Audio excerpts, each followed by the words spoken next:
said that reading makes you more empathetic as a person. It's a way that you can escape your own life. It can take you to faraway lands and it can help put you into other people's shoes. Another thing that reading can do for you is also that it's healthy for your brain and it can improve your sleep patterns, but it can also inspire you. And today we're going to be talking to an amazing guest, Nicole Fanning, about her debut novel called Catalyst. Don't go away, we'll be right back.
If you have just joined us, you are watching Books with Bridgetti, and I'm your host, Bridgetti Limbanda from Cape Town in South Africa. Our stream is made possible by StreamYard and Be Live Media, but a special warm welcome to you if you're watching us on Amazon Live, on Facebook, on Twitter, or over on YouTube. This is an audience-centric live stream.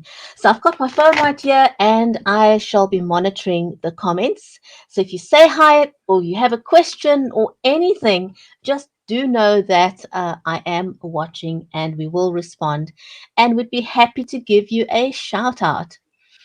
Before I introduce our amazing guest, Nicole Fanning, I'm all about helping people level up. And these days, no matter what you're doing, whether you're selling a book, a product, or a service, whatever it is, you need to be online. And I love helping people level up. And one of the things that you can do to level up your online appearance or your broadcast or your online marketing, whatever that may be, is to have a camera that helps you with lighting. And what I use is the Logitech Brio. It's got the right light technology. In fact, it's trademarked technology, which means it automatically adjusts to your lighting conditions, which is fabulous because not everyone has light lighting or knows what, the way to light up their background or themselves. So this is a fantastic camera to invest in.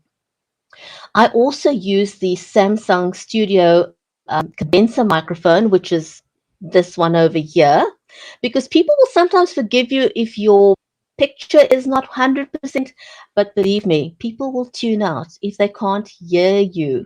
So if this is something you do to promote your goods, products, or services or books, then do invest in a microphone. So failing you getting a condenser microphone like that, I also recommend as an alternative that you go for something like the Rode lavalier lapel microphone. These things are magic. You can plug them into your phone, and it'll just improve the quality of your sound. It even comes with these little wind shields, which will get rid of word whiskers or sound, wind outside. So all of that's taken care of. So that's just one way that you can level up on your live streams, and I like sharing those tips with people. So I must tell you, I've been interviewing authors for about 3.5 years, and it's amazing how quickly the books just stack up. And I've now resorted to using my iPad and get Kindle editions. So if you go over and you have a look at my store, goodness me, the lighting's not really good. trying to show that. But there are a number of books that you will see are in the carousel and on the storefront. So do go and check them out. Nicole's books are also, if you're watching us over on Amazon Live, Nicole's books are in the carousel. So if you've not met Nicole before, she says this of herself. She says she's an old school romantic and a documentary enthusiast. So let's invite her onto the show because she can tell you better about herself and her story and her books than I can. So let's welcome her to the show, shall we?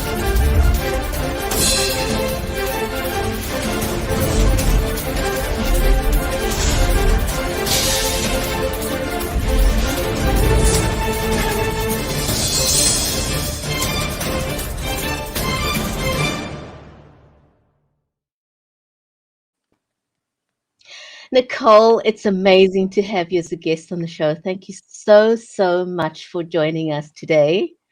Thank you so Welcome. much for having me, Bridgetti. It's a pleasure. So excited to be here. How did you get started as an author? I always like to ask, was it something that you were interested in from a young age? Was it something your parents nurtured, something a teacher nurtured, or something you just decided, that you were good at? So I have always, ever since I was a kid, I loved writing. I grew up in a neighborhood where I was one of like the only children my age. So we had to, obviously find things to do with ourselves. So I think I was around 8 or 9 when I first started writing my own episodes of like TV shows I liked. So if I Wow. saw a regular TV show, I would be like, you know what, that was great, but like this could be better. And I would write my own episode and I'd give it to my mom and I'd be like, hey, you can go and send this to the producers and maybe they'll make my episode. And hilariously, one of those that I really liked as a kid was the A Team, like the old school A Team, which went off the air before I was even born. And my mother, bless her heart, never had the heart to tell me like they're not making any more of these episodes. There will be no more A Team episodes. But somewhere there's a pile of, handwritten notes where I came up with my own episode ideas and what I wanted to have happen. And then when I like moved into middle school and high school, I had a friend that was also as interested in writing as I was. And so the two of us would actually write a chapter over the weekend of whatever manuscript or work in progress we were working on. And then we would come in on Monday and we would exchange them. And so I just kind of like just always grew up with fiction and just having the ability to create those like fun, in-depth worlds. So it came very naturally to me. But, obviously as you get older and life starts to get in the way and you have responsibilities, those things kind of got put on the back burner. So, I would constantly I had a long commute to work before the pandemic. And so I would constantly just be like thinking up ideas in my head, but I never did anything with it. And then enter global pandemic and all of us working from home and, our free time being like exponentially expanded because we can't go anywhere or do anything. So to kind of just keep myself from going stir crazy and climbing the walls, I just was like, well, what if I just started writing this idea that I've had in my head for a while of this really cataclysmic mafia verse and these really eclectic characters. And so it kind of just came from that, and Catalyst and Heart of the Inferno was born. Wow. So how long did it take you to write that? And I mean, did you kind of, I need to finish this? Did you take breaks? So the first book, again, I kind of just started as like a fun side project. I didn't really think I would ever publish it, to be honest. It was more just for fun. And the first book took about 8 months of, start to finish. And it's, about 150,000 words. So it's a good thick book. But again, there was no like real writing habit. I was really just doing it for fun. And when I jokingly had said to a friend, like, hey, like, you'll never believe what I've been doing with my spare time, I learned to knit and I wrote a book. And she volunteered to read this, unpublished manuscript of mine. and she loved it. And she's like, this is good. This is really good. You should publish this. And I was like, no. Uh, and she talked me into it, and I did it. And so then from there, I was kind of like, okay, but I had the whole idea for the trilogy before I had even started writing Catalyst. I had kind of developed what I call the plot skeleton, which is basically like the spine that goes through all of 4 of the books. Well, 3 for this trilogy. 4 might be telling too much. But there's a big plot skeleton that kind of exists there, just so that you can jump in at any book and really have like the sense of, okay, I at least understand enough that I could read this book. So yeah, I had the idea for it. So when I published Catalyst, and then I wrote Ignite, which is actually a much bigger book, in 4 months. And that was when I actually had a distinct writing schedule. So that's when I set like, okay, every day I'm going to write. And that meant like, even if I was busy the entire day, I was writing on my phone or I was taking voice notes. I often keep I was trying to get it out of my desk. I often keep a voice recorder with me too, just in case like I'm out somewhere and I just have this idea that I want to put down. So I just constantly, every single day, I have to write something. And with that, I kind of noticed that it took the process that was, kind of slower with book 1 and cut it in half into book 2. And I knew that book 2 needed to become really quick on the heels of book 1, because book 1 ends on a bit of a cliffhanger. Not like a devastating cliffhanger, but enough of one that my readers were going to be like, when's the next book coming out? We need the next book. So I had myself under a crunch to be like, how quickly can I get this out? And I think especially for any new author, when it is your first book in your first series, you do kind of want to hook those readers in, but then also deliver them a second book that, really knocks it out of the park for them too. Wow, gosh, that's amazing. That is absolutely amazing. I mean, in less than 2 years, you have published 2 books? Three. Yes. Actually, Wow. 2 books in 1 year. Yeah, it was 2 whole books in 1 year. Wow. That is Yep. And the third mind-blowing. book will be coming out in May of next year. So that'll be the 3rd edition of that. Congratulations. That is Thank you. amazing. How did you so getting your book ready for publication is one thing, and you did this all in such a short space of time. How did you publish? So I was very fortunate. With book 1, again, brand new author, self-published. I really didn't know a whole lot of like the tips and tricks to make that a lot easier. But through the process of publishing book 1 and being very, very fortunate, I know a lot of authors sometimes struggle to find their niche, their fan base. TikTok made that really easy for me, because I could publish some excerpts. I could kind of put together like, hey, this is what the book is about. I put that on TikTok, and it just kind of took off like wildfire.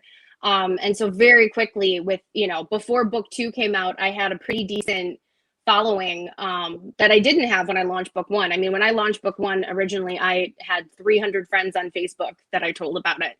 And by the time book 2 came along, I had a couple thousand, between TikTok and all the different social medias. So they had kind of found me and migrated there. And the fans are amazing. They deserve a lot of the credit here, because they, if someone loves your book, they'll talk about it. They'll tell someone else about it. They'll recommend it. They'll buy it for a friend. So I think that's where, if you get into like the content really like connects with people, the fans will take that and they will grow your book. So I had them on my side for the second book. I had an editor. I had an ARC team. I had all of the things that I didn't have with book 1, made that process so much more streamlined with book 2. So that's also kind of what it made it go a lot faster. But yeah, it's been phenomenal. I mean, again, just the amount of the people and the connections that I've made through this process, I never could have imagined when I was just writing this for fun back in April of last year. Well, Nicole, that is nothing short of phenomenal. Now, I have not yet spoken to another author who's actually used TikTok to promote their books and in such a short space of time as you did. So talk me through how you did that. Were you actually sort of sharing tidbits of the story along the way? How did you Yeah. do that? Yeah, so I shared a couple of little excerpts from the book. I put together some videos where, it kind of had an action that was happening in the book. That way I could put like the subtitles to go along with it. But really just tried to show people like, hey, this is what my book is about. Because it's a mafia romance thriller. It's kind of a very unique genre because mafia romance tends to get a little bit of like a bad rap. It can be a little bit dark. It can be a little bit, just a little bit, I don't know, a little bit too much for some people. And so with that process, it made it a lot easier to say like, hey, like, yeah, this book can be a bit of a unicorn. It kind of walks the line between traditional romance, um, but still also being a little bit dangerous. We have our main character and he's this, dangerous mafia lord and that kind of thing, while also having that thriller aspect. So it's not just all like love and roses and mushy gushy stuff. There's an actual plot. There's, this element of mystery and thriller to it. So it is kind of this, you know, enigma in that sense that it walks this line between all these different genres. And TikTok made it so easy to let people know that because you can literally get in front of a camera and say, hey, this is what my book is about in a minute or less. And then in conjunction with making the videos that show people an expert of your writing style and the content of your book, you can really draw in those readers. And again, like if they love it, they will tell people about it. They'll get on their channel and they'll talk about it. And so just very fortunate in the amazing individuals that I've met through that process. Some that I hope I'll have for the rest of my life because they've become more than just fans, they're friends at this point. So very, very Wow, fortunate there. that is amazing. So did you have the audience before the book launch, or did that just grow after the book launch? Yes, that grew after the book launched. I had very little audience when the first book launched. Again, like I'm an older millennial. I'm an elder millennial. And so I had really cut down on even my social media presence to like really just people I was close with or people I actually knew. So that's great if you want to be a private individual, but it's a little bit harder if you want to be an author and you want to get your book out there because you don't know that many people to tell about it. So that was kind of the situation that I found myself in. And when book one launched and I was telling people about it, I remember I had maybe like 49 followers on TikTok. But through meeting people, through putting those videos out there, it's now grown to be like over 6,000. So that is just like organic growth from the launch of the book. But when we first launched it, we maybe told like nobody by like comparison. So it's just incredible. All of it is just incredible. That is amazing. Good job. Good Thank job. you. Again, like I don't even think I can take credit for it because I feel like it was mostly just the fans and their love of Jaxon and Natalie. So I can't tell you how many times I've cried just being touched by seeing other people's videos or them talking about like how the book touched them and just all the love in the world. Wow, I'm blown away. As I said to you, I have not heard an author who's had this, I've not spoken, I've not interviewed an author who's had this kind of success using TikTok. And what other social media platforms do you use? Or does that become your main platform for engaging with your readers? So I'm on Instagram and Facebook and Twitter. Twitter I don't understand as much. I'm trying. But if you go to my page, you'll see there's probably like 6 tweets there total. But TikTok did become a big part of that. And you mentioned a great point with engaging with readers. That's another beautiful part of TikTok is if you have a fan that really does love your book, you can actually talk to the fan. You can share things with them and they can ask you questions. And I'd have to say that's my favorite part of being an author is getting to talk to someone who actually enjoys my work and getting to hear why they love it and hearing them say like I want more, I need book 3 right now. So yeah, I'm on the other social media platforms, but definitely I've had the most connection with TikTok. And yeah, it's just it's shocking. Well, a lot of people, I mean, there's a lot of reasons why the pandemic has been tough and still is tough for a lot of people. Absolutely. But I think it's also opened up a lot more opportunities for us that we otherwise may not have explored, like TikTok, like live Absolutely. streaming. It's opened up Yep. doors for us because to me, it's changed the way we will do business forever. I don't think we're ever going back to pre-COVID times, because now you can reach an audience globally wherever there's an internet connection, and you can have that Absolutely. interaction that you're having on TikTok with the person could be anywhere in the world, and that's Absolutely. something. As opposed to, prior when people were simply doing book readings in their local libraries, so you were only Yeah. engaging with people in one location, whereas now Yep. you can go global with your books, which I think is absolutely phenomenal. Could I ask you to read a section out of your books? Is that Abs- possible? I would love to. I would love to. Wonderful. Um, Which one are you going to read so first? so I'm gonna read Catalyst first. Um, Okay. so in here. And just a little bit of background for the scene. A lot has happened in the book between Jaxon and Natalie and their meeting. And part of the reason that it's called Catalyst is just because for each character, the other represents a catalyst in their life. Jaxon, who is this widower, dangerous underworld lord, he has really shut himself off, especially to like the human connection. And Natalie on her side, she was hurt by an ex partner, and she has really just struggled getting back out into the world. And after meeting Jaxon, like everything kind of changes. So they're each representing something to each other. And what we see in this scene is just two individuals that really, want to take this kind of to the next step. But they're both terrified and they don't really know how. And so they're making the connection and the decision to do so. So, do you want me just to go Fantastic. ahead and start? Yes, yes, please do. Okay. I stand up and walk over to the cedar cabinet, bursting at its seams with records from the 50s, 60s, and 70s. I find the one I'm looking for and put it on the Vitrola, thinking to myself that it's been nearly 20 years since I've touched this thing, and shocked I still even remember how to use it. Lucky for me, the old girl fires up without missing a beat, and a mournful, unchained melody by the Righteous Brothers begins to play, one of my favorites. I walk over to Natalie and extend my hand, pulling her to me effortlessly. Her eyes find mine, and neither of us say a word as we just hold each other close and sway along to the music. The glow from the dimly lit chandelier makes the shadows dance around the room and casts a gentle light on her face. I don't want you to leave, I whisper against her ear. I can't seem to get enough of you. As the words pass over my tongue, I release the tension in my chest and just surrender to the impossible vulnerability I feel. None of it matters. In this moment, I just need to say it.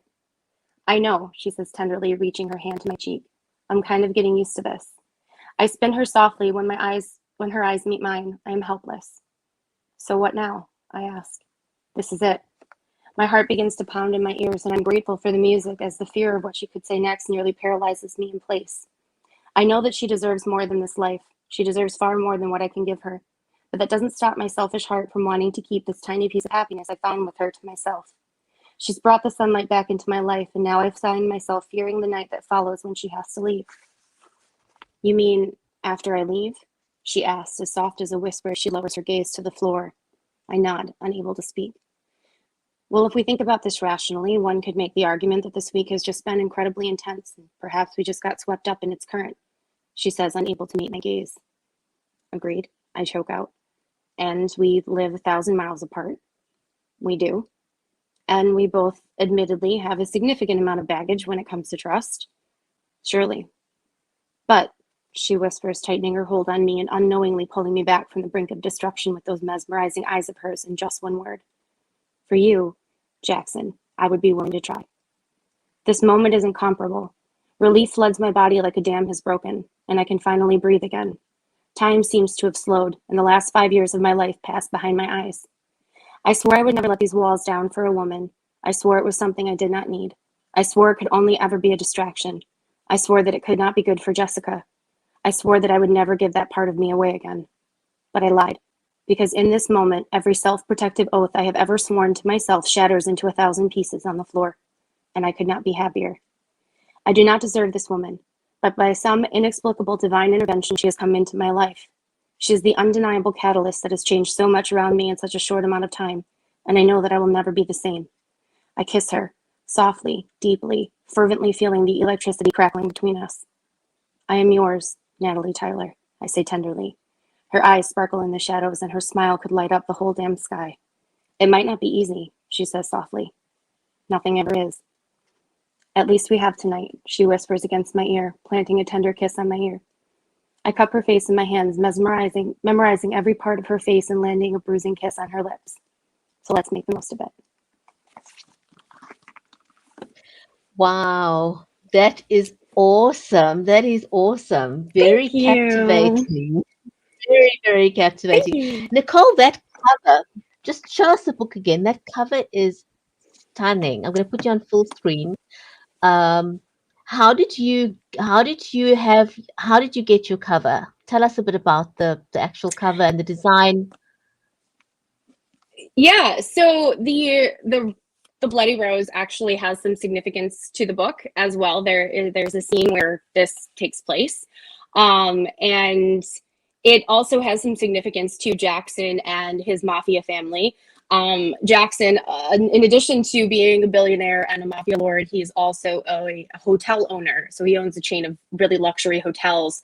And so the rose is very significant because that's, his hotel logo. It's the logo of his mafia.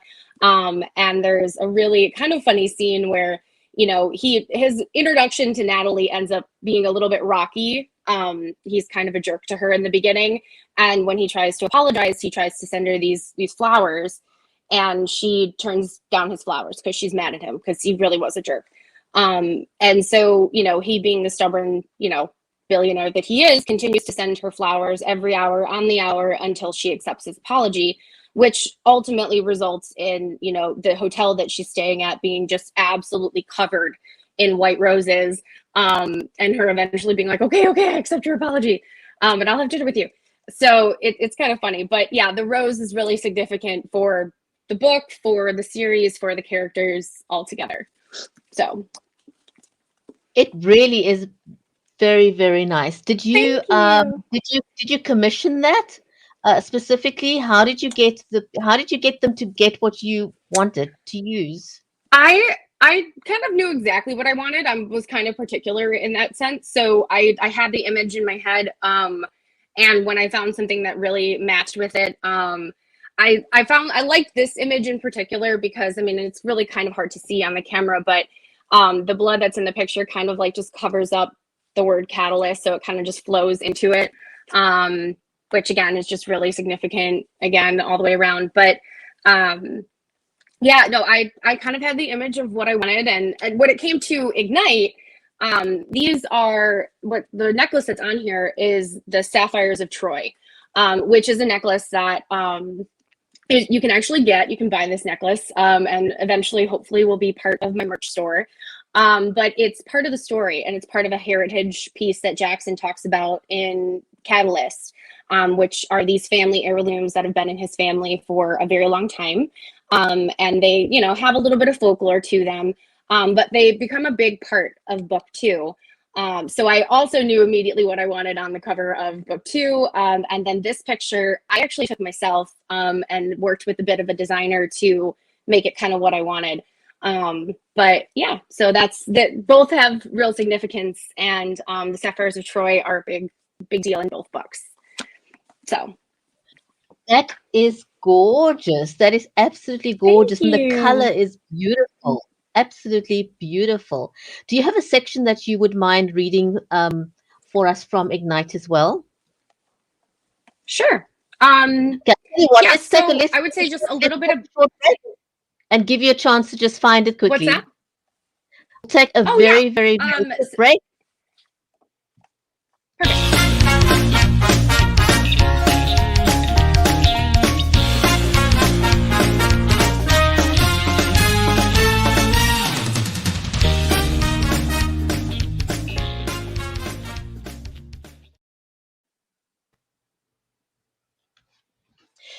If you've just joined us, you are watching Books with Bridgetti, and we are talking to Nicole Fanning, and we are going to look at her book Ignite. Thanks for joining us.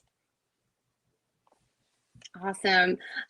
Okay, so Ignite is the continuation of Catalyst. And a lot is kind of happening in this chapter and in this book. This is actually the engagement scene where Jaxon is proposing to Natalie. And it's one of my favorites. I love everything about this scene. Jaxon, again, is our mafia lord. And the only thing that you need to know is that the Alpha Squad that's mentioned here is kind of Jaxon's main bodyguard team. So he definitely has an organization of men that report under him, but he has 6 guys that are his Alpha Squad. They control all the other men and, you know, really have his back in all situations. So Natalie is living with him at Pace Manor, and he's going to propose in true Jaxon Pace style. My attention is immediately deflected when I notice that the candles line the corridor on either side. The entire hallway floor is covered in white rose petals. In the distance, I hear the faint sound of a violin playing. Oh my God. My heart starts pounding as I turn to Marta, who just smiles, confirming what I already know. This is not about to be a quiet romantic dinner. With shaking hands, I walk towards the staircase, and by the time I've made it down the hallway, I recognize the tune on the violin, playing At Last by Etta James. But what I see the moment my hand touches the banister causes every thought in my brain to disintegrate into thin air. Candles and rose petals line the entire staircase, and grinning at the very bottom, looking devilishly handsome and impeccably dressed in a black tuxedo, is Jaxon Pace, waiting for me. However, we're not alone. I look out over the foyer and see that next to Jaxon stands Ethan, Charlie, Josiah, Levi, Travis, and Wesley. In fact, the entire atrium is filled with over 100 of Jaxon's men, each holding a single white rose. Oh my. Natalie. I'm not breathing when I hear Jaxon say my name, bringing my attention back to him. Slowly, I start to descend the staircase toward him, my heart pounding in my ears. Nervously, I extend my hand to him as I reach the final step, and he softly brings it to his lips, his eyes holding a wicked satisfaction. Jaxon, I whisper, my voice shaking. What is all of this? Jaxon smiles but says nothing. Instead, he helps me off the stairs and onto the marble floor. He wraps his arm around my waist and pulls me flush against his body, making my heart flutter instantly. He leans in and presses his lips to mine tenderly. This, Agape Manos, he whispers against my lips, is everything.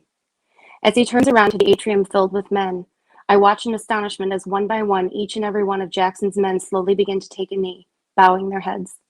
Immediately, I turn to Ethan and Charlie, seeing that they too, along with the rest of Jaxon's Alpha Squad, are kneeling. I now stand in a room surrounded by the most dangerous hitmen in the world, all of which are kneeling and bowing their head in reverence to me. Regina Vestra, Jaxon's voice suddenly booms over the crowd in Latin, and he beats his fist against his chest once. Until death, his men shout back, beating their chest twice in response. Their voices echoing off the marble walls of the gigantic atrium long after they return to silence. I don't know what Jaxon said in Latin, but somehow I don't need to know that what was said was to understand that this room of men just swore their allegiance to me. You, Natalie Tyler, are everything to me, and now you're everything to them, Jaxon says, his face beaming with pride. My heart explodes. Many of these men have already risked their lives to protect or rescue me, but never in a million years could I imagine what it feels like to hear them swear such a promise to me. Wow, that is amazingly captivating. Yay! I'm so glad Wow. you liked it. Wow. So tell me something. For anyone, I mean, your style is amazing. You know, you are a compelling writer. Oh, You thank know, you. I'm just gobsmacked at what you've been able to achieve in such a short space time. It's clear that you are really, really enjoying what you are doing. You're having fun while you are doing it. You know, Oh, that you absolutely. enjoy the creative process. That is just amazing. And you said your next book is due when? So book 3, which is the conclusion of this trilogy, is due in Yeah. May of 2022. Now, there ultimately is plans for there to be close to 14 different books. They won't all be as thick as these two girls. Some of them will be a little bit smaller because they'll be novellas, which will dive into the backstory behind Jackson's Alpha Squad, some of the other characters we meet in the books. But there's ultimately plans for 14 books. However, the perspective will change. So in these two books, the perspective alternates between Jaxon and Natalie. So they're kind of the main characters in this trilogy, which is why this is called the Heart of the Inferno trilogy. Now, all of the books will have some tie back to the Inferno, because it will be the Inferno Mafia verse, but they will have different main characters that we have met in these books as side characters. So it'll be exciting because we'll still get to see Jaxon and Natalie, but have them as more of like a side character perspective. But book 3, which is the conclusion for Jaxon and Natalie, will be May of 2022, so May of next year. I don't often ask people this question, but I'm going to ask it of you because you strike me as a person, as an author with goals. Are you planning to turn this into a movie sometime? Oh, I would love that. I really would be truly honored. I've had a few fans that have demanded that. So yes, I would love it if that came to fruition. I would be just a bit particular, because I'm one of those fans that, like, I read Harry Potter before all the books came out. You know, I read different series before they made them into a movie. So I would try to adhere to the story as much as possible. But yes, I would be honored if that actually happened. I think it would be really exciting. Because I somehow just see that in your future, because you strike me as somebody who knows what she wants, and that you're goal driven, and I think that if you envision it, it's going to happen for you. That's for sure. Absolutely. Thank you so much. It's so sweet. You're literally about to make me cry. But yeah, I would love that. So it's on the list of things rolling around in my brain for things that I think about. But yeah, that would be so exciting. That is amazing. That's absolutely amazing. So I want to ask you, somebody as vivacious and outgoing and great at TikTok as you, would you still recommend? Would you still recommend that authors find themselves a publicist? Yes, 100% yes. And that is honestly what my publicist has been for me. Because while I have, had some, I would call it lucky success on TikTok, I really had no presence elsewhere. And I didn't really know how to navigate elsewhere. And you still have all of your traditional forms of media, your print, your TV, your radio.